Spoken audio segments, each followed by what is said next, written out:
ఒక గంట 2 గంటలు నానబెట్టుకోవాలండి. ఒక గ్లాస్ పప్పు 2 సార్లు 3 సార్లు వాష్ చేయాలి. తర్వాత అలాగా బాక్స్లోకి రుబ్బుకొని తీసుకొని బాగా మిక్స్ చేయాలండి మిశ్రమాన్ని. బెల్లం అండి 1-2 కప్పులు. తర్వాత పొయ్యి వెలిగించుకోండి. ఒక అలా ఒక కుక్కర్ లాంటిది తీసుకొని దాంట్లోకి అనేది బెల్లం అనేది వేయండి. బెల్లాన్ని అందులో వేసేసి శుభ్రం కలిపి వాటర్ వేయండి, ఒక గ్లాస్ వాటర్. తర్వాత మంట వెలిగించండి పొయ్యిని. కళాయి పెట్టుకొని అందులో ఆయిల్ వేయండి.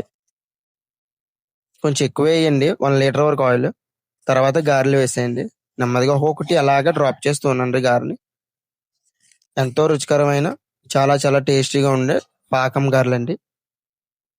వడ అయితే మాత్రం చాలా బాగుంటుందండి పాకం గారెలు. చూసారు కదా ఎంత స్మూత్ గా ఉందో, అలా నొక్కుతుంటే జ్యూసీ జ్యూసీ స్మూత్ గా ఉంటుంది వడ అనేది. మీకు కూడా ఇలాంటి వీడియోలు నచ్చినట్టయితే ఇప్పుడే మన ఛానల్ అనేది సబ్స్క్రైబ్ చేసుకోండి. అలాగే బెల్ ఐకాన్ కూడా క్లిక్ చేయండి. Thank you. Thank you for the watching.